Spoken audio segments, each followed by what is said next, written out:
और अगर हमारा एक्सपोर्ट बढ़ेगा, इकोनॉमी और ग्रोथ रेट बढ़ेगा, तो मुझे नहीं लगता कि हमें किसी के पास जाना पड़ेगा। आज जो दादागिरी करते इसलिए कर रहे हैं कि वो आर्थिक दृष्टि से संपन्न है। दादागिरी इसलिए करते हैं कि उनके पास टेक्नोलॉजी है। अगर उनसे अच्छी टेक्नोलॉजी और रिसोर्सेज हमारे पास आएंगे तो हमें दादागिरी नहीं करनी है। हमारी संस्कृति तो ये कहती है कि विश्व का कल्याण हो।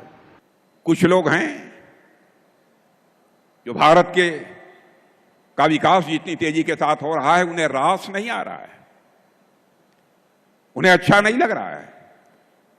सबके बास तो हम हैं, भारत कैसे इतनी तेजी के साथ बढ़ रहा है। लेकिन बहनों भाइयों, भारत जितनी तेजी के साथ आगे बढ़ रहा है, मैं पूरे विश्वास के साथ कहता हूं कि भारत को अब दुनिया की कोई ताकत विश्व की एक बड़ी शक्ति बनने से रोक नहीं सकती है। राष्ट्र सर्वोपरि है और अभी तो देश में जिन जिन विषयों पर चर्चा हो रही उसका नाम न लेते हुए विश्व में हम अनेक प्रकार की समस्याओं का सामना भी कर रहे हैं और इन सब समस्या का उपाय एक ही है, वो है साइंस एंड टेक्नोलॉजी, नॉलेज। अगर इस क्षेत्र में नॉलेज जो पावर है उसका उपयोग हम करेंगे और कर रहे हैं तो मुझे लगता है दुनिया झुकती है, झुकाने वाला चाहिए। ये हमारे देश की इम्पोर्टेंट महत्वपूर्ण बात है। एक इम्पोर्टेंट चीज है कि हमारे देश में आज सबसे बड़ी राष्ट्रभक्ति आज के समय में ये हो सकती है कि हमारे इंपोर्ट को कम करना और एक्सपोर्ट को बढ़ाना। अगर विश्वगुरु भी बनना है तो यही जरूरी है और इसलिए हमारी जो रिसर्च ऑर्गेनाइजेशन है, IITs है, इंजीनियरिंग कॉलेजेस है, इनमें हमारे नेशन की रिक्वायरमेंट क्या है इस हिसाब से अगर रिसर्च होगा तो वो ज्यादा उपयोगी होगा। बाकी भी रिसर्च महत्वपूर्ण है।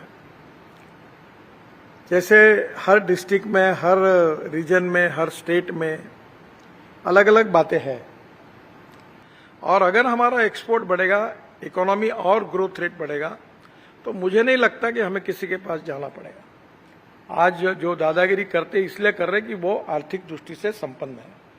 दादागिरी इसलिए करते हैं कि उनके पास टेक्नोलॉजी है। अगर उनसे अच्छी टेक्नोलॉजी और रिसोर्सेज हमारे पास आएंगे तो हमें दादागिरी नहीं करनी है। हमारी संस्कृति तो ये कहती है कि विश्व का कल्याण हो। हमारे कोई इसमें हमने ये नहीं कहा कि मेरा कल्याण पहले करो बाद में विश्व का कल्याण करो।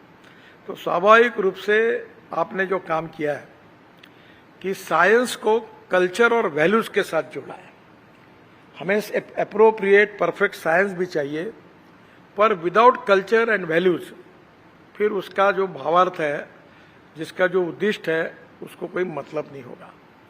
कुछ लोग हैं जो भारत का विकास जितनी तेजी के साथ हो रहा है उन्हें रास नहीं आ रहा है, उन्हें अच्छा नहीं लग रहा है।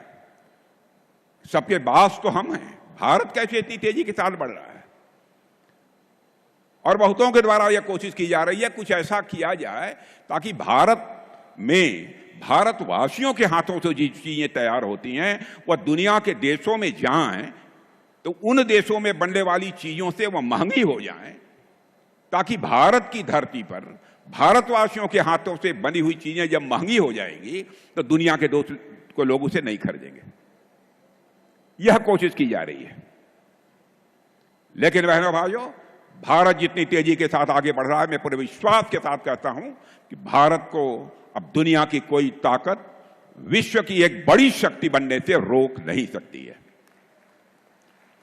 जहां तक रक्षा क्षेत्र का प्रश्न है, मेरे मित्रों, मैं कहना चाहता हूं, रक्षा क्षेत्र की हमारी हालत यह थी डिफेंस की कि पहले प्राय हर चीजें दुनिया के दूसरे देशों में बनती थी, विदेशियों के द्वारा बनती थी, उन्हीं की पूंजी लगती थी और हम लोग जब जरूरत पड़ती थी तो दुनिया के दूसरे देशों से जाकर, चाहे कुछ भी हो, हवाई जहाज हो, हथियार हो, प्लेटफॉर्म्स हो, जो भी हो, सब कुछ हम दुनिया के दूसरे देशों से खरीदते थे। लेकिन आज मैं आपको जानकारी देने के लिए आया हूं बहनों भाइयों, अब हम इनमें से बहुत सारी चीजें न केवल भारत की धरती पर बना रहे हैं, न केवल भारतवासियों के हाथों से बना रहे हैं, न केवल हम अपनी आवश्यकताओं को पूरा कर रहे हैं, बल्कि हम दुनिया के दूसरे देशों को भी हम एक्सपोर्ट करने का काम कर रहे हैं, उनके पास भी हम भेज रहे हैं। दुनिया के देश सब हमारे सामान को खरीदने का काम कर रहे हैं।